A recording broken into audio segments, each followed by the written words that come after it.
Got Your Back Pod Stream is brought to you by Kinprint. For all your company's promotional needs, they do it all. Apparel, promotional products using the highest quality brands. They do logo design, signage, and printing. Kinprint will promote your brand with excellence. Visit kinprint.ca.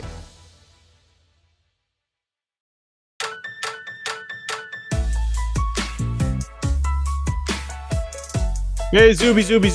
Kill the music, buddy. Kill the music, buddy. Fans are hurting tonight.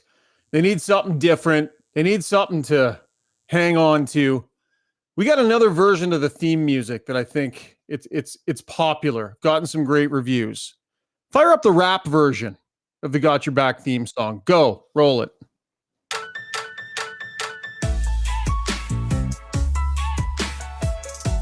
Oh, yes.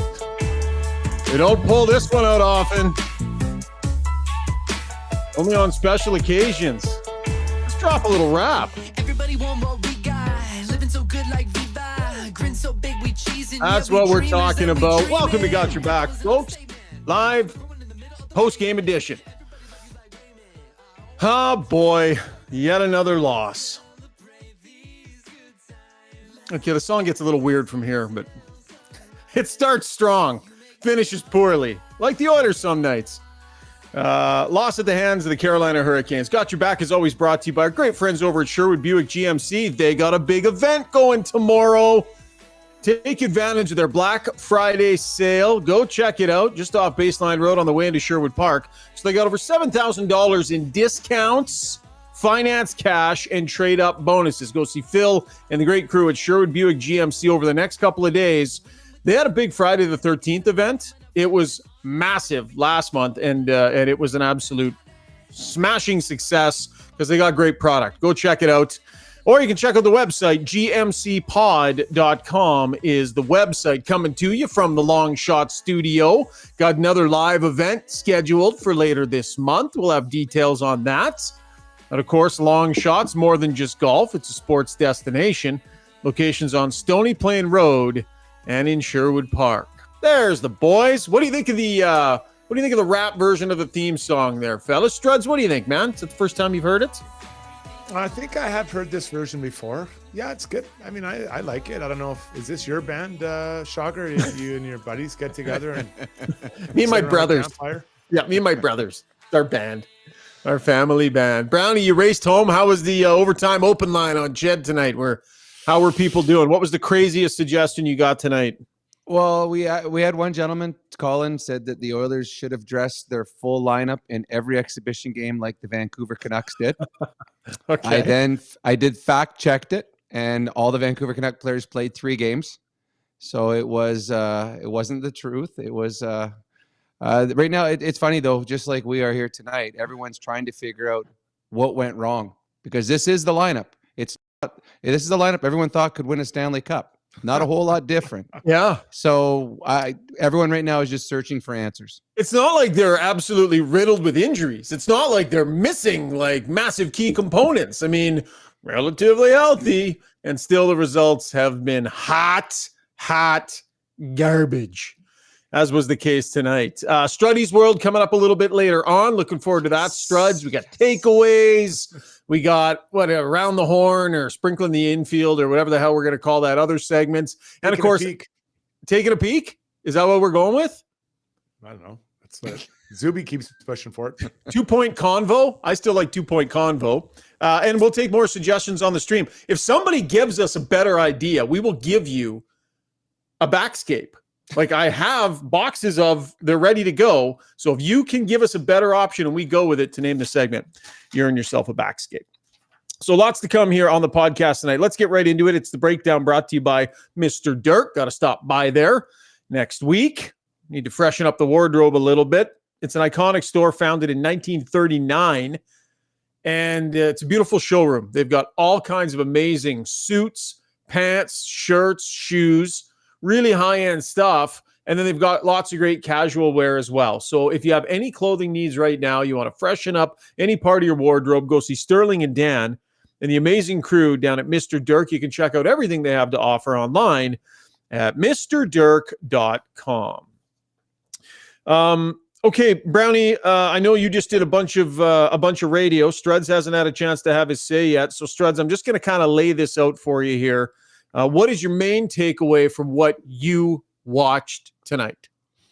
The same, the first 4 goals. Well, I guess the first 5 goals, very similar, just disorganized defending would be in a nutshell what I saw. Yeah. Brownie, did you talk about that tonight too? It's been messy in their own end. Well, it has. I mean, the first 3 goals were backdoor wide open nets without any push. Like it was 3 guys standing by themselves, putting the puck into an empty net. I know that there's been so much talk about goaltending and save percentage, but I mean, those 3, and then the breakaway where the guy was actually standing behind the 2 defensemen, the 4th goal, for a long time. The defenseman double clutched when he was passing it. He's still open. So it's just defensive miscues over and over again. It's the same thing that's killing the Oilers time and time again. So it felt like the night was cursed, right? Darnell takes the puck off the dome in warm-up. So there was some bad luck. Stuart Skinner blows a tire, and he goes wheeling over into the Kane zone during warm-up. That was kind of funny. Whatever. Goofy things. Mm-hmm. But then that first goal was bad luck. It was flat-out bad luck, right? There were some bounces around in front of the net, and the puck drops right there. I don't necessarily put that on anyone specifically. You guys can correct me if I'm wrong, but all that bad luck happens, and then the Oilers made a pile of their own luck after that. That's when they crumbled, and that's when they started making their mistakes, right? So you have Brown falling over and over-committing after Ekholm had pinched up. Just that's when the Oilers started to make the big mistakes after a bunch of stuff had gone wrong for them, Struds. Yeah, I would disagree with you on that first goal. How does 2 Canes end up in front against one Oiler? Well, we had 3 forwards and a D-man all move up and press up nearly to the top of the circle, some cases over the top of the circles. When the D-man gets full control, he shoots it back, and now Kulak is standing there trying to figure out who to take. Yeah, right. It was a lucky bounce, but I think that, if in this case, Fogle was the closest guy to the net. Nurse and McDavid both kind of commit to the guy on the wall. I probably would like to see Nurse pull back, but there was still Fogel's back there, right? He's kind of the safety valve. And he moves up, presses up, boom, not looking behind him. And now Kulak and Skinner are the ones left to put the fire out, Brownie. Well, and then add to it, nobody in the shooting lane. And I think that's the biggest thing to me that for the Oilers this year is the Oilers don't get in shooting lanes, so that defensemen just continually put pucks on net. So instead of the battle being up by the blue line, the battle's always in front of the Oilers net in the blue paint, because the defenseman continually can put the puck through. You don't have to take slap shots, just wrist shots through. So the Oilers on that one, no one got in the shooting lane, and there's 2 Canes against 1 defenseman. So there was no chance for Kulak, no chance for Skinner. So there was good luck for the Canes, but it was created by poor choices by the Edmonton Oilers that allowed the Canes to have the good luck. And I'll say quickly, it's not just this year, Brownie. They do not get in shooting lanes. Nope, 100%. They don't actually even. There's some players that can make it look like they're getting the shooting lanes. Yep. The Oilers don't even do that. They just don't get in the shooting lane and just shoot it. At least I guess as a D-man. Yeah. How are they not bringing the right stuff to the rink and starting like that? I think that's what is a little bit befuddling to me, because at least in the last couple of games, there was a reasonably decent start. They had some leads to work with in some of the games. It was clear that they had the hop. I just don't understand how a team that's fighting for its playoff life, and let's be clear, they're doing that right now. That's just the situation they've got themselves into. Every game they lose right now is just making this less and less attainable. How do you have such a horseshit start, Struds, when your life is on the line like this? Where is the mojo? How does this group allow that to happen? Well, they don't have any mojo. They have no swagger. They have no whatever you want to call it. They have nothing. Confidence. They have zero. And they're waiting for something bad to happen, and then, they're trying to, there's zero energy. You watch the beginning of that game, like there's no energy at all from the Oilers. Like, I'm not talking about forecheck. They pan the bench a couple times. They show kind of the guys on the ice. And to me, honestly, guys, and this can sound awful, I've been on terrible teams. That looks like a team that's playing this stretch out the last 10 games where I'm done April 14th. I'm done and I'm heading out of here. Like, that is the kind of energy they started that game with. And that really was quite alarming, actually, because I've seen that look before, Brownie, the 1,000-mile stare. And I've had it. I still have it sometimes. Just thinking back to some of the teams I was on. There was a lot of that on the bench tonight, Struds? Those 1,000-mile stairs. Like the camera showed it. Hey, do you see that shot with McDavid? Yeah, but it shouldn't be to start the game. You're not out. To me, honestly, it looked like their 74th game tonight, and they just got to get through it. That's what I saw, Brownie. Well, it's funny. On my show tonight, the word I used was befuddled too. The same one that Schauger just used there. And I think that's what it is right now. Like befuddled, confused. Like I have no answer for the questions that people are asking. Why are they starting like this? As you said, this is a team that has had swagger, a team that at times have been arrogant on the way they played on the ice. Oh yeah. And they got none of that right now. And you know Struds as well as I do. When you see an opposing player with that stare, with the look on his face like he's already defeated, and you just it ramps you up. I'm like, I already got this guy. I've already got to step on him because of what I know I'm going to beat this guy. And that's what teams are. No team has ever had that against the Oilers before, but they are right now. Yeah, there was that one shot on the bench where McDavid came off and he was just like, and he closed his eyes and just sort of dropped his head, and Draisaitl patted him on the leg and he patted Draisaitl back on the leg. Like they're still in this, right? The third period, if nothing else, shows that at least they didn't completely fold their tents. Now, not going to make too big a deal of that third period, Struddy, but at least they came out and had some fight. And quite frankly, they generated enough in that third period to have tied that game. But they've got some guys that it feels like they may never score again, ever again. A couple of the chances that they were missing in that third period. If I was guessing, I bet you the Canes each had 2 darts between the second and the third period. Probably a couple bourbons. I'm guessing they had. Hot dog? No, they're professional athletes. They would never put that in their body. But a couple darts and maybe a couple bourbons. They were sitting back. So do not take anything out of the third period. Nothing. If they came back and won it, I could have seen it. But Canes were like, they're trying to get it like, hold on, I'm in first gear. Let's get it down. They're downshifting. They were in lower than neutral for the third period. And the Oilers came out because they knew they had been embarrassed, right? What was it? 5-2 at that point? 5-1, 5-2. Yeah. After 2. 5-2 going into the third. Yeah. Yeah. So they come out there. We can't get embarrassed. So they brought it out. So that third period, I've just taken and crumple it up and just toss it in the wastebasket, because that wasn't the game. The game was the first 2 periods, guys. 2 darts between the periods. Minimum. Well, and the thing too in this third period that bothers you a little bit, the Oilers make it 5-3, and they are all over the Canes. And the Canes, I agree, the Canes backed off. Then the Oilers got a power play, and you're thinking they got a power play. They make this 5-4.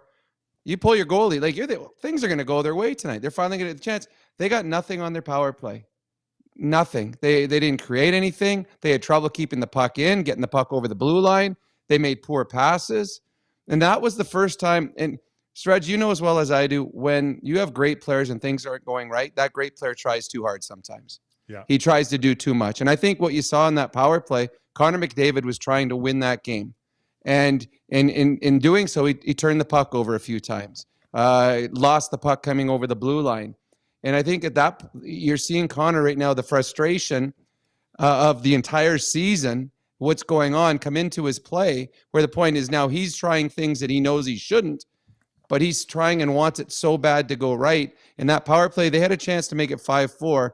And once that was killed off, that was the end of the hockey game.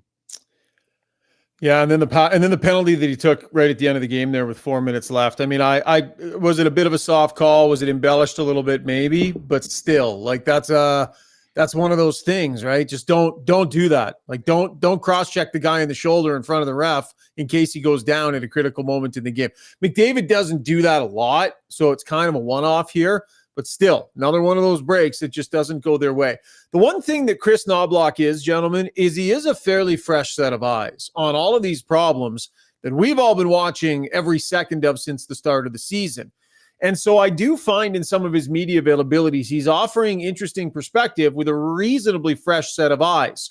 As we go to the Weiss Johnson Soundbox, listen to the head coach's assessment of what's going wrong with his players. And I just see a lot of guys who are working hard, do care, are so worried about making mistakes. And ultimately, it's paralyzing us and holding us back, and just not playing with our instincts. And we just have to get away from it. Mark that down as an early clubhouse leader for Gem of the Night. I think that's a really honest assessment from a guy that's got a fresh set of eyes on this group, Brownie. I agree. But I do believe there are some players that may be afraid to make a mistake. And the one thing we talked about in the keys of the game tonight, when adversity hits, don't let it ruin your night. Like if adversity hits, you give up a goal, let's not make it 2 or 3 or 4 as we saw tonight. Because every time the Oilers do something bad happens, they do have that deflate on the bench. And all of a sudden, for the next 2 or 3 shifts, the other team senses it and they pick it up. And all of a sudden, boom, boom, here we go. And for the Oilers, there are players that are, but I don't think some of the mistakes that are being made out there, I don't think it's a guy that's clutching his stick too hard. Maybe on the offensive side of it, but missing your man defensively, pinching when you shouldn't. Connor Brown, he blew a tire, but he still was pinching in there. You don't do that. So that's not a guy that's out there, oh, I'm worried to make a mistake. He just simply went and made a mistake. Yeah. And I think that's the thing right now. The Oilers are just making mistakes time and time again. And when they do, and the line in front of you makes a mistake, you've already come out onto the ice now a little bit. And that's what you're talking about, the stares on the bench and the look on McDavid's face. It's almost like they're defeated before the game is even over because they just see where the thing's going as bad thing happens after bad thing. But even like you talked a little bit about forcing plays. I think even before Connor Brown goes down, Ekholm kind of has a bit of a line to the net. Just throw it at the net. Instead, he kind of does a half turn and trying to create something that isn't there. And when you're rolling, when you're feeling you've won 5 in a row, you're wheeling, you're dishing things off, you're making it incredible. When you're just trying to get it going, just get it to the net or just keep it below the top of circles and just try to get something going that way. So like, I get it. Like, I think people have to understand it's not like they're not trying not to win. I think Brownie says it well. They're trying to do too much, trying to take too much on and be too fancy when really, quite frankly, the right play is a direct play more often than not. Yeah, I think it's a great point. That play there from Matthias Ekholm, and you talked about McDavid on the power play, just great examples of guys that are literally trying to win the game with a single play, like trying to do so much, Brownie. Matthias Ekholm has a fantastic shot. Yeah. That guy blasts it. And he's double punching, thinking I should do something else with this other than just shoot it. That tells you what's going on in their heads. Well, and all the goals that we've seen Ekholm scored was from that exact same spot. Yeah. Like if he's got a spot, that is it. And I think he was trying to set up, was it McLeod? I think someone like McLeod's got 0 goals. Shoot the puck. Just shoot the puck 100%. That started the mistake going the other direction. And it's just ugly play after ugly play around the Oilers net that seem to be finding the back of the net time and time again. Back to the Weiss Johnson sound box here. Edmonton's main choice for all your heating and HVAC needs. Until December 1st, receive a complimentary duct cleaning when you buy a new furnace. It's an exclusive deal that allows you to not only upgrade your heating system, but also improve the air quality overall in your home. Might as well combine the two and get her done. Visit WeissJohnson.com. Keep it going, Zuby. People need it tonight. We're going the whole thing tonight, people, because we know you need it. It's a full 30. Oh, full 30? Okay, that's good. You can fade it out now. Evander Kane asked a question by Tony Brar. Like, how do you get past this? Here's Tony's question, and then listen to Kane's answer. How does a team as a collective move on from an effort like this? Good question.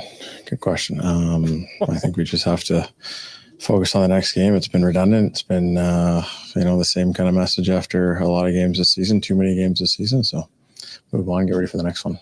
Here's Ryan Nugent-Hopkins trying to process his way through what's been an absolutely garbage trip. And we're just not finding ways to get the job done at the end of the day. I mean, I thought Tampa played really well. Didn't find a way to win. Florida, pretty even game. Same thing tonight. Obviously, just a poor start, and we're trying to claw our way back the whole game. So, there's not a lot to say. And then finally, guys, here's Evander Kane on. How the heck do you start a game like that? No energy. They were faster. They kept it simple. We couldn't handle that pressure. We didn't handle the pressure well at all, and they capitalized on our opportunities. Oh boy, that is a lot of downtrodden sound. Hey, fellas. While we're at it, let's hear how Patrick Laine feels about being scratched. It's probably, over my career, probably the most embarrassing thing that's happened to me. So I'm obviously not happy about that, and I think they know that. But I just think that clip fit for some reason, like similar moods, Struds, Laine and the Oilers right now.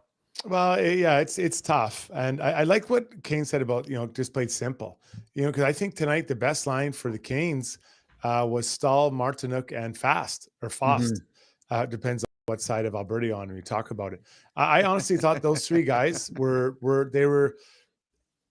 like, I wouldn't call it a sexy hockey, but it's a hockey I like. It's hard. It's heavy hockey. It's getting in on pucks quick. It's holding on the puck. Now, for the most part, a lot of their team plays that way, but those three guys epitomize it. And, really, I mean, Stahl is, again, older, but he's a very good player. Then you got Martinook, who's at best a fringe third liner.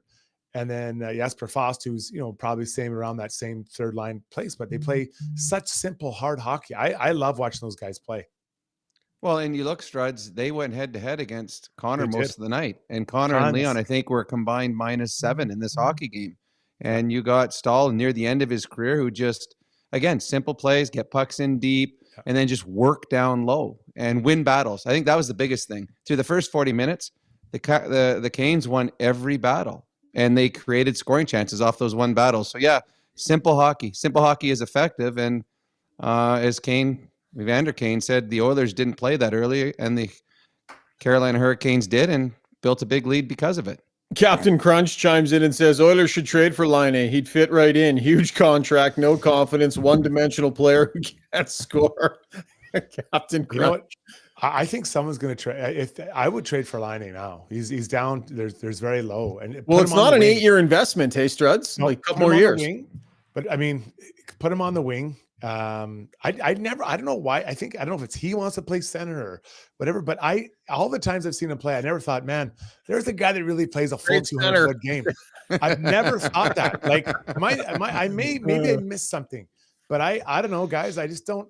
It doesn't scream that out at me. I know. It's weird. We'll save that for another segment where we'll dig in on Columbus. Maybe you can add that to our sprinkling the infield or whatever the hell we're calling it segment. Wasn't a great look for 29 and 97 on the 5-1 goal there, Struds. You talk about them being a combined -7. That look wasn't great. They're kind of floating around the middle of the ice and the puck ends up in the net. Yeah, Leon started the play with a turnover at the offensive blue line. Yeah, and you're just, it's unfortunate because those two guys get so much attention. So when they're like I said, a tough plus-minus night, and I know not everyone believes in that, but still, as a player, you want to be on for more than you give or give more than you get. But it's just, I don't know if it's just giving up or maybe not realizing it, but they're all around it. But this guy's just wide open by himself in front, and the D aren't really looking at one. No one's really talking. So it's literally like a Canes player was dropped in a circle of Oilers, and the guy was just standing there and just tapped it in, and that was it. Like, they're so close to being right, but unfortunately, it's still so wrong, Brownie. Well, and on that one too, it's the Kane player comes in, he gets the first shot, and Pickard makes a save, but then he gets the rebound, he toe drags it around the pad and shoots it in without being touched by a stick, a glove, a body. He's in the midst of 4 Oilers. Got 2 shots. In the second shot, he actually took his time to pull the puck around the goalie's pad and shoot it in the net. And then you look at the other end. I mean, Hyman scored the goal in front of net. Guy draped all over him.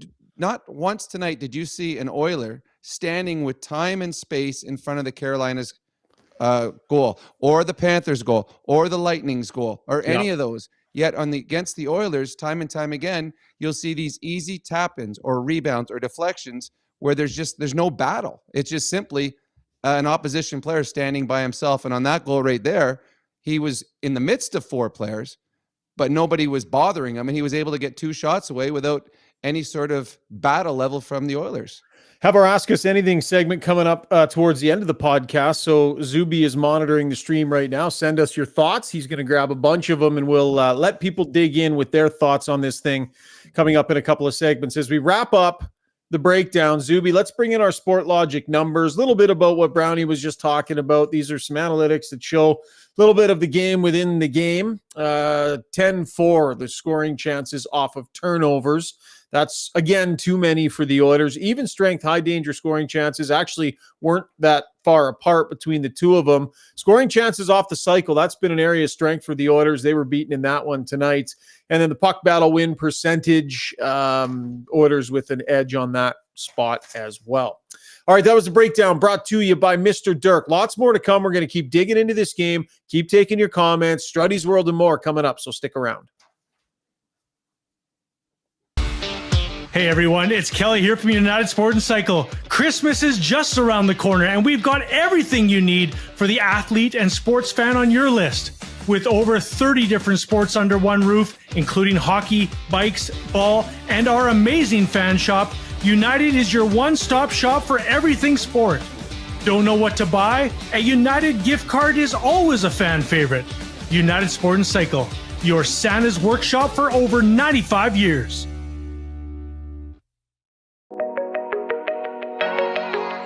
If you're looking for a night out on the town and want to make sure you and your fellow fun lovers arrive safe and in style, call Ahmed Enterprises. With their stretch limos and party buses, they can accommodate groups up to 22. Servicing Edmonton and area, Ahmed Enterprises provides luxurious, reliable, professional transportation. Whether it be weddings, parties, casino nights, game night at the arena, or any occasion, give them a call at 780-231-6018 or check them out online at ahmedenterprise.com. Mention Got Your Back sent you to get 10% off your luxury ride. Long Shots Golf is the destination for both golf enthusiasts and sports fans. Top-of-the-line TrackMan simulators provide a highly entertaining and accurate golf experience, while a full-service sports bar loaded with big screens and scratch kitchen make it a truly unique destination. They have locations in Sherwood Park and Edmonton. Experience the best indoor golf and sports bar in town. Visit longshots.ca. That's longshots with a Z.ca.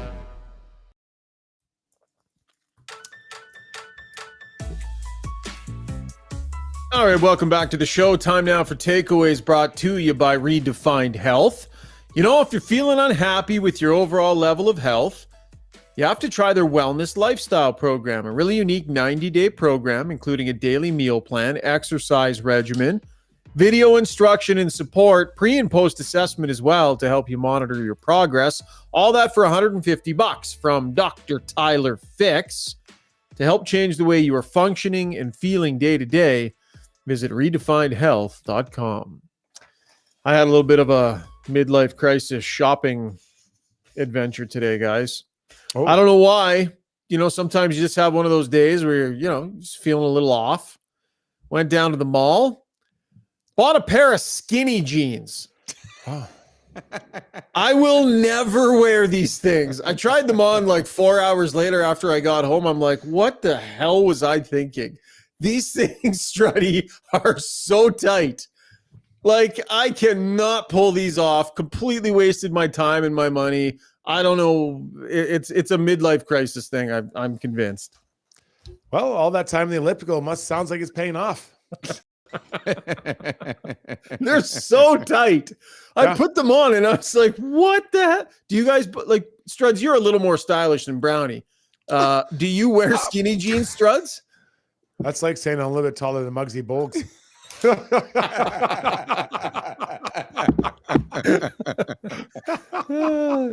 I'm right here. I can hear you. Oh, you're not. sorry. I'm not muted. I can hear you. That's your outside voice. Rob Brown, our premier analyst here on the podcast, his appearances are brought to you by Kinprint, a local company, family owned, decades of experience. The hat's still backwards. Filling any and all of your promotional, that doesn't help, Brownie. Filling any and all of your promotional apparel and embroidery needs, visit kinprint.ca. Just fantastic folks over at Kinprint. Randine and I have dealt with them a few times getting some of our apparel and our swag done, and it's a super easy experience. Really great group. That's kinprint.ca. I'm going to wear my skinny jeans tomorrow. We'll see how it goes. Please don't. Yeah. Please don't. The other thing I bought too, I didn't just buy a pair of skinny jeans. I bought a pair of those like skinny sweats that the kids are all wearing now. Oh, yeah. Like they're kind of like the pants that are skinnier too, but they're more like sweat material. Yeah, most people wait to have their midlife crisis when they hit 50. So I'm glad you're a keener. You're getting it done early. Get it out of the way. What's next? A sports car? Yeah, no, man. I got my Sherwood Buick GMC Sierra 1500 elevation trim. It's fantastic, and we love it. People are screaming for something to get done. Maybe that's what we'll tackle a little bit here, Struds. I said it on SportsCenter tonight. I don't know. I might have overstated it, but I don't think so. I think if Ken Holland can't find a way to jar this lineup in some way, shape, or form, I mean, you have to figure out a way. And I know they moved the goalie down, and I know that they made the coaching change, and those are the big moves that you can make in the moment. But you can't tell me there is zero opportunity to make a trade to have a fresh face walk through that lineup and play the game a little different than the guys that are currently just, running this thing into the ditch. There has to be something, Struds, and it's incumbent on the general manager to figure out a way to shake something up in that room. You cannot let them continue to die on the vine like this. It's fireable if he doesn't. Yeah, see, I understand what you're saying. I just don't think it's easy. I just look, if I'm a GM on another team. That's why he makes $5 million a season. I know, but but what I'm saying is that you can make any trade you want. You can make a trade if you're willing to get robbed or fleeced right now. Because every GM, when they see old Ken Holland got on their phone, they're like, we got him. We got him. We're not going to do him any favors, right? Because why do they have to? There's no need. You look at around. So let's look at San Jose or Chicago. Those are other two teams around the Oilers. Those two guys, they know they're going to be able to move some of their guys, their UFAs, towards the end of the year. They're going to get a nice return on some of them, or they hope to get a nice return on them. So why are they doing it now early? And if they are, they want to get the premium price out of them. So, how much are you willing to pay to make this trade? That it might be a hockey trade, maybe, but to get one where like they did with Ekholm last year, man, if I saw Ken Holland call me, I would be doing cartwheels. I'd be so happy. I'd slip into my skinny pair of jeans and go. He's not the only GM standing in a puddle of manure right now, though. There are other people that are hurting. There are other organizations. Not everybody's riding high right now, Brownie. Like, there has to be a bedfellow somewhere that's willing to shake his roster just a little bit. Well, the problem for the Oilers is their top 6-7 players all no movement clauses. You can't trade any of those guys. So now the only guys that right now that anyone would want, Bouchard, because he doesn't have a no trade, but you're not trading Bouchard. The Oilers aren't. They've got faith in him as he's going to score 80 points this year. They feel they could figure out the defensive part. So you're not trading him. Ekholm, you just traded for Ekholm to change them. Then after that, who do you want? Who on the Oilers does another team want? I mean, Warren Fogle has value now. What are you going to get? Well, Warren Fogel's actually the one Oiler that's playing consistent. Yeah. So you're getting rid of the one guy that has actually shown up every night. Okay, so give me someone else. Of them. Yeah, give me someone else that the Oilers can trade and get something for. But it doesn't necessarily need to be someone that steps into your top two lines or into your top two and a half pairings. Tell me who you're going to trade and tell me what you can get for him. What are you going to get for Derek Ryan? What are you going to get for Ryan McLeod? What are you going to get for Adam Ernie? Mm-hmm. So you can't trade any of your best players because they all have no trades, no movements. So now you're in your bottom 6 and your bottom 3 defensemen. Which one of those guys is going to get you something that's going to make you better? Or which one of those guys does anybody want? Like you are the third worst team in the National Hockey League and you're the bottom 6 on that team. So it's not as easy as you would want it to be. Well, I'm not suggesting it's easy. I'm really not. And I don't think you just snap your fingers. But the way you're talking, Brownie, it's like no shitty team ever made a trade ever before because they can't trade their best players and nobody wants their bottom players. Trades happen. GMs make trades and trades happen. They do, but we're in a different world now with cap. So whatever you trade out, you've got to come back the exact same price because the Oilers have no money. But it's been this way for a long time, and Yeah. teams still make things happen. They make things happen at the deadline. Creative, and people make things happen mid-season. It's happened before. And mid-season, we're not mid-season. We're not mid-season. We're 18 games in. Teams are still trying to figure out where they are. But again, you can't trade any of your good players. So you've got bottom 6 guys. What are you going to get that's going to make you better? Other bottom 6 guys that have different faces and different names that'll put on the sweater and play the game a little bit different. The Oilers bottom 6 isn't the problem, though. But if the you Oilers bottom 6 not the problem. But you got to change something. You have to shake something up somehow. Can't just be the same thing over and over, rolling the same lines over and over. Like, you can't sit on your hands. You have to try and shake something up. True. So you can trade someone who maybe doesn't finish checks regularly for a guy with similar stats who maybe does, and you throw in a pick because he's a little bit better player. I don't have all the answers because I'm not on the phone. I'm not on the phone making the calls, knowing what the deals are out there. I do not buy that it's just too hard to make trades. There's no solutions. So there's no answer here. The GM doesn't have to do anything. It's on the players. And if he doesn't, I don't buy it, Brownie. People make trades. Maybe, but I don't see the Oilers having anything that anyone wants that's going to make them better right now. So we have to look at teams. We have to look at teams that are, as you use the word, stuck in the muck. I think the New Jersey Devils are a team that are underperforming relative to what they expected at just right at 500. The Predators might be another team, but look after that. The Wild, maybe they might be down in that area.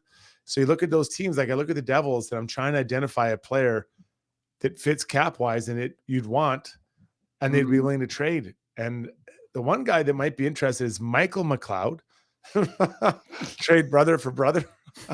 I don't see. So I look at that team. I don't know where it is. I don't know where the move is there, right? Yeah. So maybe the move, Schauger, is to try to make a move like they did last year, trading away a young player for a young player that's in the minors. Yeah. I mean, listen, if I'm Daryl Cates and I'm paying Ken Holland $5 million this season, just the answer being there's no trades. There's nothing. There's no trades. There's nothing. I can't. It's really hard. Our players aren't playing good enough. There's no trades. I just can't. I'm sorry. That's not acceptable if I'm Daryl Cates at this point. Rome is burning, right? The treehouse is on fire. Do something. Don't tell me you can't find any water anywhere. Do something, because to do nothing to me it's not acceptable at this point. So let's look at this, guys. They usually get a new coach bounce. That doesn't seem to be happening here. No, right? Yeah, it's a great point. There's been a no bounce, just done. And then you send down a guy who's liked in the room, maybe not playing well, but liked in the room. Very little, maybe a little bounce. I guess three. They got, because I think they won 3 after 3. But they won 3 Struds. But in those, one they played well in, one they were okay, and the other they should have lost. So they didn't play well in 3 games. So I mean, what without a new coach bounce, maybe shouldn't have fired the coach, and so maybe that's one you could like to have back. But I for years I've been saying this Oilers team is too busy, and I don't want to revisit. We're trying to just hurry up and make changes. That just because you have to make changes, and we got to speed this process up because we got these 2 superstars. Now look where they're at. They're in a bad spot with not a ton of assets. And they desperately need probably a goalie. So I don't know. I guess you can try to make a trade, but let's say they get the goalie they need and they're able to stabilize and they make the playoffs. Based on what we've seen here, do they have the depth and are enough guys playing well that they can go deep? Probably not. So you probably have to add another D-man or another forward, and now you're training another first rounder to get that guy in there. So it's maybe it's not enough. Maybe you don't have enough. Yeah, and I'm not suggesting that they allow themselves to get fleeced, right? That would not be smart, and that's not the type of trade that I'm talking about, right? I'm not talking about like packaging Philip Broberg and something for a shot in the dark that maybe.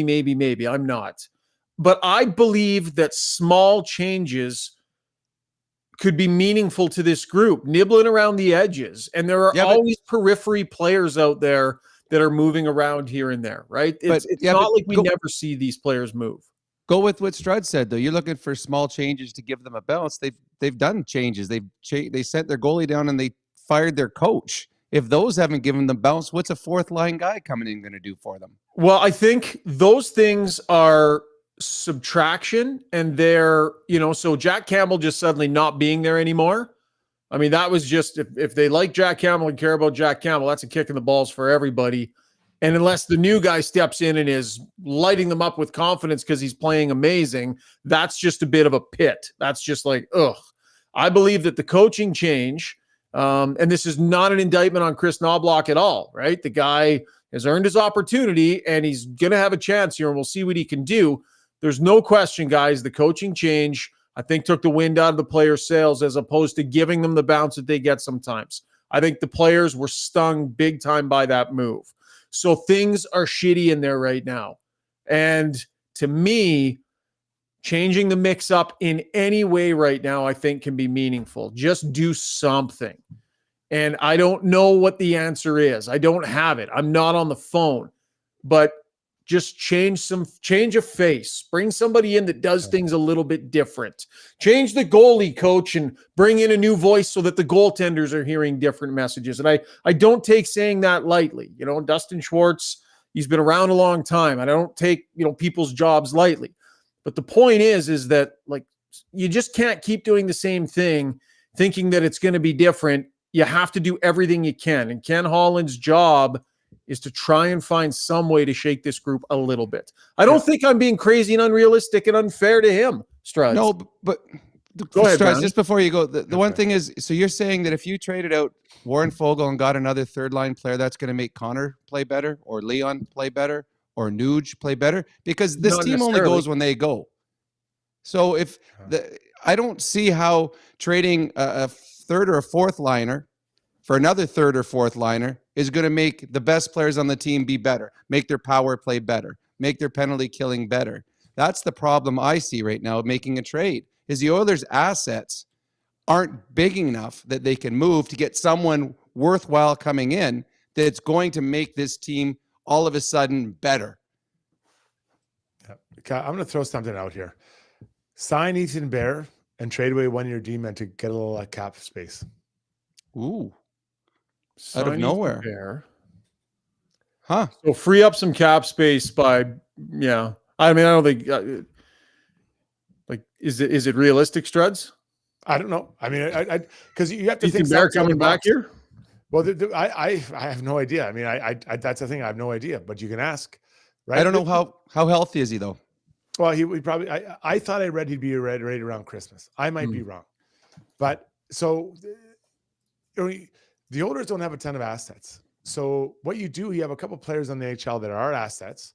Can you move them out? Try to find some cap space. And then, because I don't know what Ethan Bear is going to sign for. I'm guessing with the shoulder. And you have no idea what he's going to play.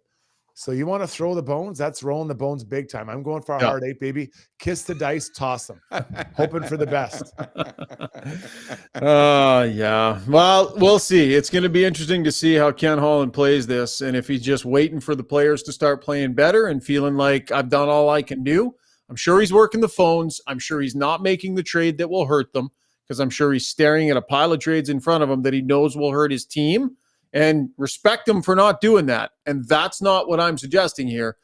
But just seems to me, if you're Daryl Cates, you're looking at this situation and looking at your GM and going, okay, what are we doing here? Like, there's literally no way to change a single player who goes out on the ice there. And I do believe, Brownie, that when you're as low as these guys are and as bad as it is, the smallest things can make a bit of a difference. What if you go get a guy who plays the game fundamentally with a little more energy and a little more speed than their bottom six players do? What if you can find that guy who just finishes checks regularly and brings a little bit more energy, and all of a sudden you've got a usable line a little more often than you did before, and it costs you a pick in one of your players, but you're telling me you can't find a way to trade up this much anywhere in the league to upgrade this much? Well, it's to upgrade. First of all, they need to upgrade more than this much to be a winning hockey club. Of course. And second of all, whoever's coming in, it's incumbent on the Oilers' best players. And I don't think all of a sudden you get, I don't know, Seth. Well, I actually can't even say Seth Jarvis. He's Martinook. He comes in. That'd be much more serviceable. Does that make Leon and Connor better? No, I don't think it does. I think this is on the Oilers' best players finding their game. And the Oilers finding their defensive game. The Oilers it's not one player that can change this. They got to learn how to play defense and play it consistently and give up the big play. And if they do that, this team is still good. This is the team that we watched last year that we saw go to the second round and lose to Vegas, had the incredible end of the year. This is the team that everyone picked to win a Stanley Cup or be Final Four. It's the same players. It's there. They just got to find it. And I don't know if a trade is going to happen or if it's going to be something that's going to change it. But the team they have right now is good enough to be way better than they are right now. I agree. I'm probably looking in the minors. I'm looking for a guy who's maybe, try to find someone that, because I think you could find that guy in the minor, Shogger, maybe, right? Someone an energy player, somebody else's best, one of their better veteran players in the AHL who plays physical and gets in the odd scrap, who's a borderline guy, and you make a trade and you change out a face. Just might have a to guy. spark something. Ryan Malone, what if he's available? I asked a little bit about Malone. Yeah, I wondered, and I asked that question. I think there's some question about the quality of the play and if he was there. But yeah, something like that. Anyways, we've beaten it to death. Tons of comments coming in. I'm being criticized. Some people are saying all I'm doing is complaining about problems and not offering any solutions. I mean, I haven't dug in and poured over every single roster and done that yet. It's not, Ken Holland's the one with the phone in his hand. We can do that, and we can maybe come up with some, but not right here in the moment. Okay, we're going to take a little break from this. When we come back, sprinkling the infield, 2-point convo. Taking a peek. It's coming up. Brown, are you hanging in or you got a buckle, bud? My family doesn't even know I'm home yet, so I'll stay here. Rob Brown's hanging in past the midway point. It's a good night here on the pod. Lots more to come. Stay with us. If you own or operate a business, you know the value of a great employee. Just ask Shogger. Pathfind is here to help you find your next star player to help take your business to the next level. Pathfind can help with recruitment, career transition, leadership coaching. They truly have your whole team covered. Building you a championship caliber roster, find your team's path forward at pathfind.ca. The Edmonton Sport and Social Club is YEG's top destination for adult recreational sports, offering over 20 different options, including ball hockey, indoor volleyball, pickleball, and now ice hockey for all you fans out there looking to lace them up for the first time or get back into the game after a few years off, like Strudy.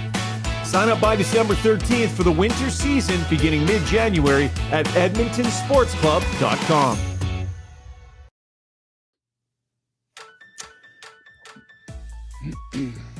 All right. Time for 2-point convo. Brought to you, Strudy, by... Oh, look at him scramble for his read. Backscape was so off. I didn't recognize the name of the segment. I recognize it as taking a peek. So the one thing you have to do, the one bit of work I give you to do. No problem. Taking a peek brought to you by Backscape. The product. This product's taking the online world by storm right now. It is everywhere. Get rid of unwanted back hair by yourself with Backscape. The water-resistant rechargeable shaver coupled with a long handle lets you take care of your business on your own. Shave in any direction with no bumps or cuts. It's easy. It's awesome. Visit backscape.com. That's BAKscape.com and choose from a variety of packages delivered right to your door. And the biggest sale of the year is on right now, 30 to 50% off. So you want to get in there. No one's tighter than Rob Brown. So that guy is hacking right now, backscape.com. Sorry, is that big Backscape? It is Backscape. B-A-K. B-A-K. Big sale on right now. So if you want a Backscape, you got two options. Go online and buy one. They got that great sale going on right now. Or give us a better name for this damn segment, and then I will get one to you. So those are your options. Strudy, where are we going to go tonight? Well, we're taking a peek around the world of NHL. Let's start with some news that came out. I thought it was actually kind of, no one really talked about it. So the World Cup, they want to bring the World Cup of hockey back. And it sounds like with what's going on politically in the world, they want to do it with only 4 teams. So it'd be Canada, USA, Finland, and Sweden. Obviously, 4 of the strongest nations in the world, if you're not including Russia in this situation. And I get where we're at with the political landscape. It might be hard to include others. But when I look at this, guys, I feel like we're missing out on so many great players. The last couple of years, you look at what Leon's done, or you've got some countries that are growing with their play, like Czechia and those different countries. So I really think it's a lost opportunity, and I understand that, but I wonder if there's not a way to include another team. I know they won't.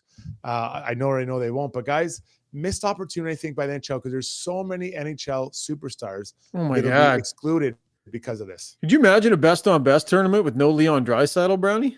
No, it's not right. I mean, they did it before. They had the young stars before when they did the last best on best, and they also had, I think they had Team Europe in that one too. Yeah. Mm-hmm. I mean, you have to do that. What, Anze Kopitar, wasn't he? He's not on any of those 4 teams. There's a ton of great hockey players. I understand the whole political thing, but you've got to find a way to bring the rest of the world into this. I can't. It's not a best on best if it's just those 4 teams.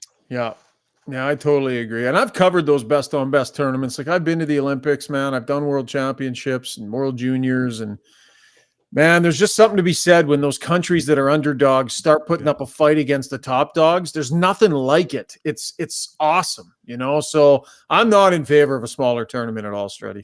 Yeah, well, it's something I think the Stars want, and I get that, but you're excluding players. So I don't know if you could make, like, a 5-team tournament seems a little bit wonky. I'm not sure if you can make 2 other teams out of players that aren't from those 4 countries. I'd have to go through that exercise and really sit down and kind of look at it. That might be a bit of a stretch, but they are going to be filled with NHLers, so it's not like they're going to be brutal. But we'll see what happens. Okay, the second one, Zach Benson is making a lot of noise in Buffalo, the Buffalo Sabres, and I think tonight was his 10th game. He's played out in. He's from BC, played out there in some academies. Winnipeg Ice has put a big numbers. Got drafted 13th overall. And now this guy, I believe, was his first goal as an NHLer. And we thought Jordan Eberle's was nice. This is crazy. He picks the puck off the wall, skates towards the net, and it's one of those special plays that American League's the first player I saw do it. Pull it between his legs and then throw it back door as a goalie's already leaning to his left. So he went top shelf too, Strudy? Yeah, historic first goal. And this guy, I mean, Don Granato's been asked about what they're going to do with this guy. I don't know how they can send him back. I think he's got 1 goal and 4 or 5 assists through 9 or 10 games. It's going to be hard to send him back, especially the way he's playing. Tonight was his 9th game, so he's right. If he only had the goal tonight, then he's at 1 and 4. But what a way! I mean, if he does get sent back down, what a way to walk through whatever door he's going to walk through. Be like, I'm back. Like, wow, it was unreal. It's one thing scoring your first ever NHL goal. It's another thing to have a highlight reel scoring your first NHL goal. And I saw that goal. That was special. It's funny, there's some school of thought it's better to wait about 100 games, but I mean, everyone's different. And I don't know if it's any more special because it's earlier. Like, how long did it take you, Strudy? And what did it look like? North of 100 games, but I mean, it was header checking back then. This is loosey goosey now. Ryan McLeod's chasing you down here for time between goals. Sorry, continue. What was the goal? So when I look at this guy, it's interesting. Like, I'll be interested if they keep him or not.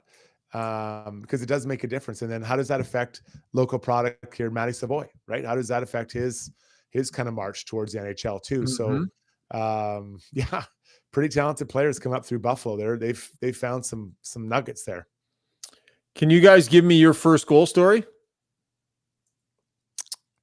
Yeah, I scored in my first game. I scored 2 goals. Oh boy, here we go. I scored on a power play, a backdoor one-timer, and I scored on a breakaway.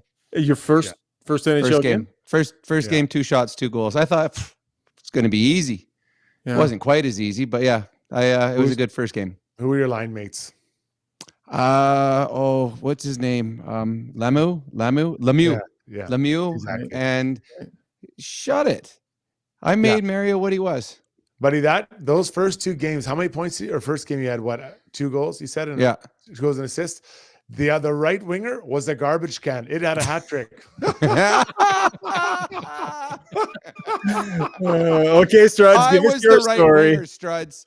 I was the right winger. Sorry, the left winger was the little girl in the first row. She played left wing that night. She only had 2 goals too. Mine, I was in LA, and it was the sad thing that I didn't even see him go in. I don't think I've ever seen a replay of it. Just For some reason, I jumped in off the point. I blacked out, and the puck, someone shot to, I grabbed it. I just put it down and shot at the net, and it just went in the net. And I don't know how. I don't really remember ever seeing it, but the guys were so excited. I remember Todd Bertuzzi and Joe Manoska were all jumping. Everyone was high-fiving me. And I think it was either we tied it 1-1 or 2-2, and we ended up tying the game. And after the game, Mark Messier said, I'm taking off for supper, buddy. We're going to a great place. And we went to his favorite diner. Just you and Moose? Just the two of you? There's some other guys.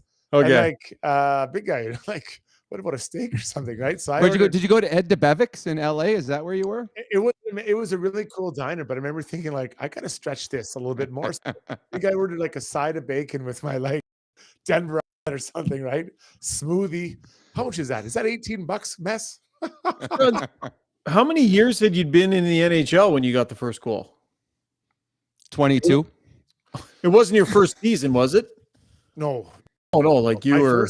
My first game as a Canuck, I hit the post, the inside of the post. It was really nice. Didn't see that one either. I just heard it. Hey, you notice how Rob Brown never tells stories about the time he almost scored? Yeah. I don't want to like guys. I want to talk. I mean, yeah, I don't. I've scored on 2 Hall of Famers and 1 soon-to-be Hall of Famer. I know no one wants to bring that. So you think about it, my goal percentage, it's like 20% Hall of Fame goalies I beat. Who can say that? That's actually probably a lot of players could say that. Actually, I don't think so. You score 500. I bet you most of them are like Ovi. He has like 60 empty netters. That's almost 10% of his goal total, man. Calvin Bess chiming in on the stream with a name suggestion. Name of the segment: Strudy's Nuggets. That's actually pretty funny.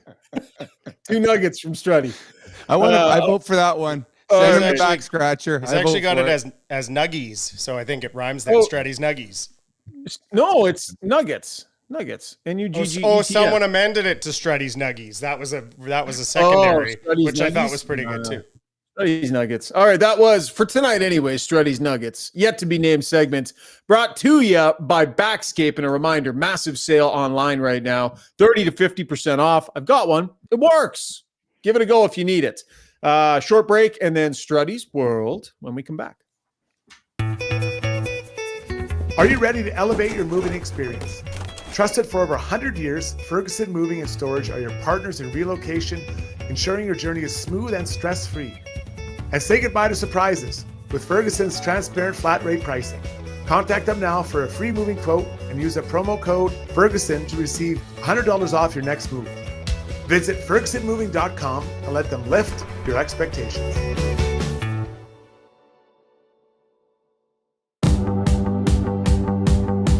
Winter is upon us, so why not make the best of it? Marmot Basin Ski Resort is where it's at. Ski half price every day, no blackout periods. Pick up your escape card for $99 and make winter fun more affordable. Half the price, all the powder. Get yours at www.skimarmot.com.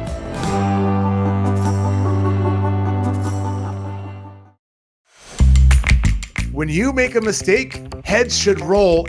It's not right. And I'm here. Someone has to put their foot down. Now that I say it out loud, it does sound a little crazy. Gotta look good.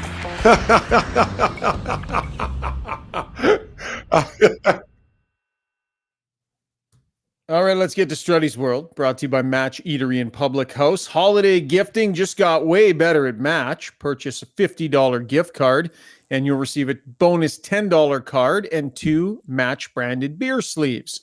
Gift cards are available. DLR, Ryan. Oh, it's DLR today. Oh, okay. Well, there you go. Well, Match Eatery is a great spot to go. Anything. Oh, geez, man. Yeah, I'm getting lost in these scripts. Okay, my bad. Sorry, I didn't know. I would have just let you go, but I have the other logo up there. I'm very concerned about the details. Yeah. No, you need to shut me down when I make a terrible mistake like that. Strudy's World brought to you by DLR Vinyl Products. That's my brothers Rick and Rob, right? They got the maintenance-free fencing and decking. You put it in once, no sanding, no staining, no painting. High-quality, maintenance-free vinyl products. DLR Vinyl. Locations in Calgary and in Edmonton. Sorry about that, boys. Strudy, what do you got tonight, my man? First, I've never seen this before in the history of me watching sports. Obviously, Kawhi Leonard was a huge part of the San Antonio Spurs. He manufactured a trade to Toronto Raptors. He went on there and he did some great things and won a championship. Then he moved on to the Clippers, his hometown team. Well, every time he goes back to San Antonio, obviously there's a few fans that are disgruntled. And I get it. You think of when Chris Pronger comes back to Edmonton. But tonight there was tons of boos, and San Antonio is struggling, even though they have Victor Wembanyama, an incredible athlete, a rookie. I think they're at or near the bottom of the league. And so every time that Kawhi would touch the ball, and actually James Harden, they would boo him. And it got to the point where the coach, longtime coach, 5-time championship coach of San Antonio, Greg Popovich, he walked over and grabbed the announcement mic and told everyone to stop booing his players. I think we have the video. Listen to it here, or the audio. Excuse me for a second. Pops on the mic. Stop all the booing and let these guys play. It's got no class. It's not who we are. Knock off the booing. So this guy, Greg Pop, and I like him. I think Pop, they call him Pops. I think he's great. He reminded me of like a high school or junior high principal that came down like, hey, no more talking. Rob Brown's trying to tell you about how great he was 20 years ago. It is unbelievable that this would do it. I've never seen it before. I loved it. I think it's so funny. And I couldn't imagine what the teammates of Kawhi Leonard were talking about him, trash talking him after the game. They didn't stop booing though. Like they booed hard through the rest of the game, didn't they? Apparently it slowed down a bit. I wasn't watching the game personally. I was watching another game, but yeah, pretty crazy, guys. Like to see that happen in real time, like it's just blows my mind. I thought it was awesome. And I got a ton of respect for Pops. I mean, he's a championship coach. He's very up to date on what's going on in the world. And he says his mind on, topics that are going on in a daily life of everybody. But I never understood, honestly, the booing. I've never gone to a sporting event and booed. I've never let my kid when we've gone to sporting events and booed. If I'm cheering for the home team, I'm cheering for the home team. And the guy that they're booing, Kawhi Leonard, he won a championship with them. Like he was their best player, and they won a championship when he was in San Antonio. So I love the fact that he did that, Pops, and it shows you. I mean, go and enjoy the game, but like I don't understand why you're all standing up booing this guy who at one point wore your jersey and brought you an NBA championship. So I loved it too, but again, I was shocked. My son sent it to me. He goes, "Dad, did you see this?" And I'm like, "Oh my God!" So it was pretty cool, and give him credit to the guts to get up and do that. That's pretty cool. The message too, this is not who we are. Yep. Isn't that part of what he said too? Yep. Yeah. I mean, it's, the other side of it is, look, fans pay a lot of money to go to games. And if they want to boo, they have the right to boo. Probably a lot of the same fans that paid money over the years and felt whatever they felt when people are coming and going. So they have the right to do it, but it is interesting. It takes a lot of guts to get up there and try and, make the morality play with the fans. I'm not surprised at all that it didn't work though. But can you imagine like you're the assistant coach and all of a sudden your head coach says, hold my clipboard. What? Where you got to go to the bathroom? And he walks down and grabs the mic. Hey, well, enough. Do you see the two guys at the table? They're like, he just took the mic. What's he doing? He's proposing. I need 2 hamburgers and a bottle of pop down at the bench here. We're getting our asses kicked again tonight. What was the craziest thing you guys ever had coaches do? For me, it was, I've got a million playing for Hitch and Junior that we were in the middle of a game, and there was in New Westminster. All of a sudden, you felt the bench moving, and Hitch was a big man back then. And you looked up, and 2 guys in the first row of the stands had fishing rods with donuts on the end of the fishing rods, and they were just bringing them into Hitch's peripheral vision, and then they pulled them away. So Hitch was trying to get them to the point where Hitch turned around and was now trying to grab the donuts off the thing, and he finally got one, and he held it up for the whole stadium to look at, and then he ate the whole donut. And we're all cheering him on too. Hitch is going to get it. Come on, Hitch. One more time. Oh my God, it was so funny. Wow. Yeah. I don't really remember anything. I don't remember. Oh, you got nothing?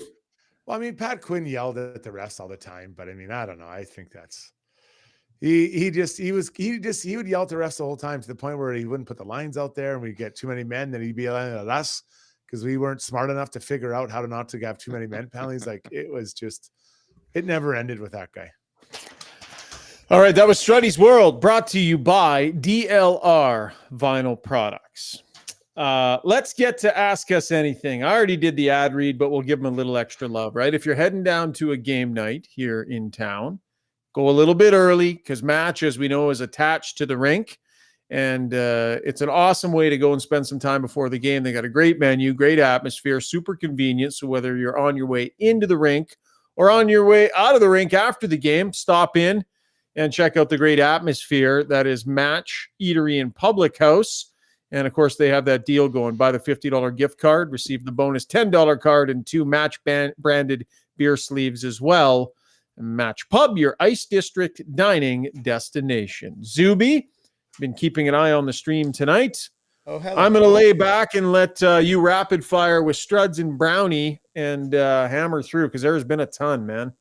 Okay, a couple of good, I like to always start with, a couple things that can bring our spirits up. A couple of things on naming the segment. Joka says, name the segment Take a Lap or Taking a Lap. That's not bad. Philip Short says it could be called The Backstory, tie-in with the sponsor there, of course, but, Ooh, I don't know if the long-term possibilities there. But the backstory, it's a little like the segment is a little more current than that. It's not like a deep dive into the backstory. Like literally it doesn't fit, but it does, It has a nice little trying to give some love to the people who are giving this some thought. And there's a few others that we've seen before. So thanks to everyone who contributed names. And one other thing, when we played the Weiss Johnson jingle, this made me laugh. Steve Kenny piped in and he said the Oilers need to trade for Reese Johnson from the Chicago Blackhawks, and then we could alter that theme song a little bit to make it fit for him. He scored a goal tonight. Reese Johnson. Good. Okay, so Mike Smith, our friend Mike Smith, not the former goalie of the Oilers, I don't believe Mike Smith, dominating the chat tonight, and I'm going to give him this. So he's got a broad statement here. He says, truth bomb, Oil don't need both McDry to win a cup. A dynamic duo is nice to have, but not a luxury, not a must-have. Look at cup-winning teams since 2009. That's what he said. So, and then in that Brownie, when you and Ryan were really talking, he was on you, Ryan. He wants you to name a trade. If you think they should make a trade, name a trade. I said we don't, speculate. It's still just speculation, right? But let me then add on to that. We'll go this way. Hockey Guy says, guys, you are the GM of the Oilers right now. What move or moves would you make to try to make now to have an immediate impact to save the season? Brownie doesn't think they can make any.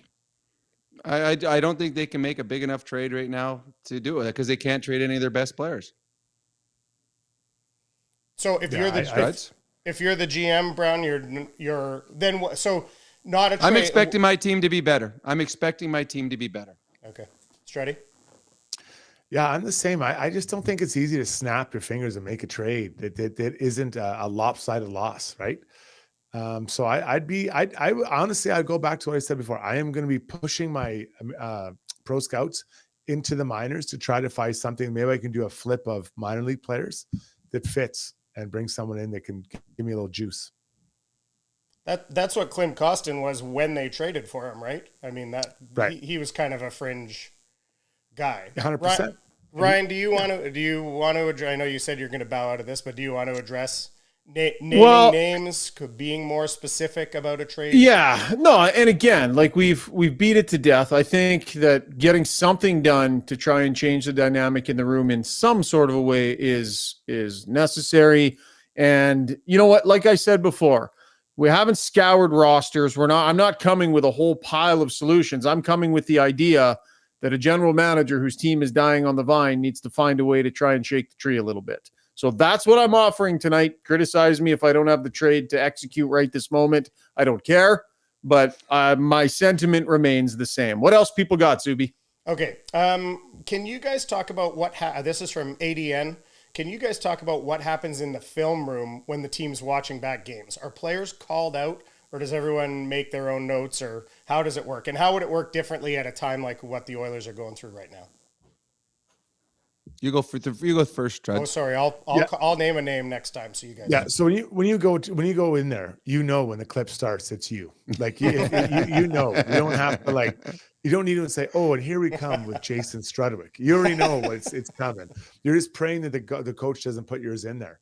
And he will, he'll say, look, here was Brown or Strudwick or whatever doing the wrong thing or doing the right thing sometimes. Mm-hmm. But it's just cringeworthy. So, I mean, there are coaches that'll yell and just give it to you. Others that they just leave it there for display. You know, if you don't know you've made a mistake on a play, that's a big problem. But I'd say most of the guys know, Brownie, that it's you. Well, it's funny. When I first started, we used to have the VHS tapes, and they'd have to push fast forward, and you'd sit there waiting. Yeah. The biggest thing as a coach is when they say why. They'll show you this. You'll watch the video. They'll watch the mistake. Why? What were you thinking? And that's where, as a player, you have to think, okay, here's why I did it. And half the time when it's coming out of your mouth, you're like, okay, that was dumb. There's no real good reason why I did that. So I think it's one of those ones where they have to show the video of what you did wrong, but you also have to have video to show what you should have done. You can't just show, here's where you screwed up. You also got to say, here's what you could have done. Either have some other video of it being done properly, but you still have to explain it. You can't just show a mistake. Penner's Pancakes, pretty much straight to the point. He says Nuge is AWOL right now. What have you guys seen in his game? I would tend to agree with that in the broad sense. Brownie? I think Nuge is like Connor, like Leon, like a number of the players that flashes of what we've seen in the past, but not consistent. And he looks as frustrated and at times lost as any other player out there. And you can hear in his voice afterwards. He doesn't have the answers. So I think he's just like all the other guys. Yeah, he's just consistently kind of unsure of what's going on and what he's supposed to do. Was it last night or last game or tonight? He had a puck on a stick in the slot and he kind of waited for the guy to slide by. Then he shot it. And I think it was a save made. But last year that went in, right? This year it's not going in for him. So you're double clutching. You're worried about what you're going to do. You're right. He's lumped in with the rest of the group. Threw a couple of angry hits tonight, by the way. So, I mean, there's that. Yep. Yeah. Shane Matheson says they refuse to dump and chase so many turnovers at the other team's blue line. I mean, they're a team that typically carries the puck in, but should they be doing more of that when it's not working, Struds? Yeah, I don't like the idea of dumping the puck in. I think unless you're desperate on the end of a change or a long shift, I like the idea of chipping behind the D-man. You know why? I hated when other teams did that to me. That's why. Because I've got to turn and it's a puck race for me to get that puck and they're on me right away and I have no time and my back's turned up the ice. So that's the play I like. So I don't just dump and chase. I'm not a big fan of. I mean, there are times where you have to, but I like putting it behind the D-man, Brownie, to make them turn, make them get their feet trained. Now you're on them. Well, that's a great point, Struds, because when they interviewed Nuge after the game, he said, what was the difference between the first two periods and the third? He said, we started getting the puck in behind their defenseman. And that doesn't mean putting it into the corner, because if you put it in the corner, the guy that you're facing, the offside defenseman's going to go get it, and he's going to win the race there. But when I'm coming down one-on-one, if I just put it off the boards and I'm racing you, and I've got the advantage because I'm going forward, you're going backwards. So 100%, when the Oilers are playing well, they're putting it behind the defenseman and they're chasing it down. Last game, a great example of not doing that. Evander Kane 1-on-4, turns the puck over, it comes back. That's when Broberg steps on a stick. It's a goal. You don't always have to beat a guy one-on-one. Put it in an area and then beat him with a race. I thought you were jumping in here, Ryan, so I just lost my place. That's okay. I've got one here. Jen sent me on Twitter. Should Jeff Jackson be worried about the Oilers' reputation in the coaching world after it's clear Woodcroft was not the problem and the way he was fired could be viewed as unfair? A bigger body of work is needed here, and this is not about Chris Knobloch. It is not. But is there a point to be made there, Struds, this firing of Jay Woodcroft and the way that it's played out here, and it maybe not so much reputation about in the coaching world, but just the way that this decision is viewed in hindsight? Well, I'm sure the coaches don't like seeing their comrades fired for when they don't think they really deserve it. But let's face it, long term, this is great for Jay Woodcroft, guys. I don't know. I don't think I wouldn't be that upset. He's going to get a new contract. So he plays off the rest of this year at whatever, 2 or 3 million. He's going to get a 3-year deal next year. So this turns into a 4-year contract. And really, you have another 3 to build it up. It could go longer. Like, he's going to make $10, $12 million over the next 3-4 years. Like, I don't think it's, I wouldn't be that upset for him for moving on. You're like moving on to something better. It's not like he's got no other opportunities. I do think that it's noticed amongst the coaches that are out there. For a young and upcoming coach, it's not going to affect them. If they get an opportunity to coach, the others are going to come. But veteran coaches that have their choice of where they go, they will always look at how other people are treated in an organization. On this one here, I mean, it didn't look great, but there's going to be people out there that are going to want to coach the Edmonton Oilers. And hopefully Chris Knobloch is the guy. And hopefully this is the one coach that stays longer than the average year and a half that the Oilers have been given over the last decade or so. 2 more, Zuby. We'll wrap it up. Okay. Rashawn Nelson says they need someone that McDavid and Draisaitl respect as a cup winner to retain swagger and confidence.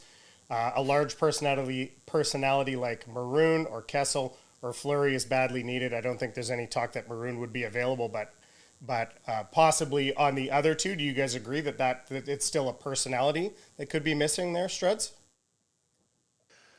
Yeah, I mean, the personality is great. I think they got Duncan Keith for that point, and I do think that it helped. But Kessel's probably at the point where I don't know that on the ice. He didn't play any games last year in the playoffs for Vegas, and then you've got Fleury, who's he's a goalie, but I'm not sure that he's available, and he'll want to come to a team that's lower in the standings than they are at the point he is in his career. So I just don't see either one of those as an option. I think at the trade deadline, that's what they were going to look for. They're going to look for an experienced veteran player that's won before, and they were going to add that at the deadline. I'm not sure that in their plans they had someone coming in at the end of November to do that role. But yeah, it does make a difference in your dressing room if you've had someone that's been there before. Abriv says, did the math, 97 points for the wild card spot in the West the last 2 years.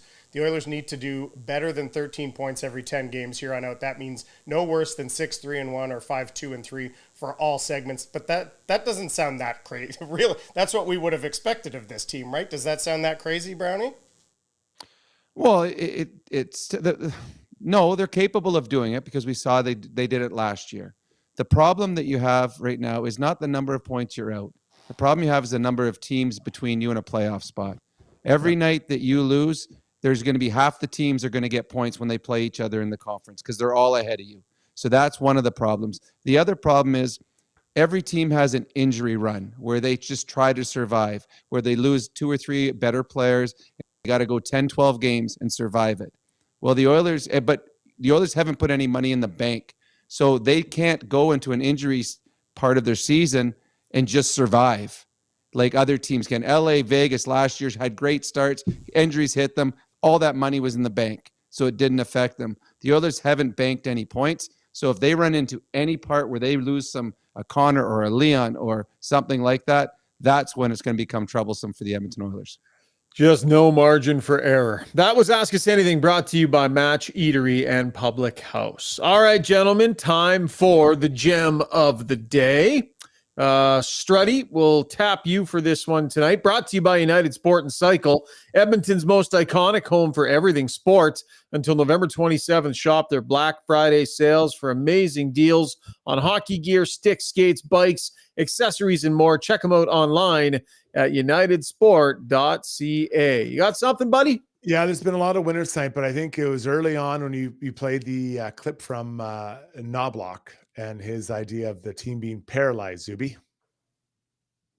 And I just see a lot of guys who are working hard, do care, are so worried about making mistakes, and ultimately it's paralyzing us and holding us back and just not playing with our instincts. And we just have to get away from it. Just not playing with our instincts. Paralyzed. That's a big word, Brownie. Paralyzed is what he sees from his team. Like, that's saying something. He's soft-spoken, but he says stuff. He's saying that about a team that has Connor and Leon and Kane and Hyman and Nuge and Nurse, and that group is paralyzed. We'll see. We'll see what they can do. Try and finish off this road trip with something positive before coming back home. That'll wrap the podcast. Brownie, Struds, thanks, boys. That was a winner.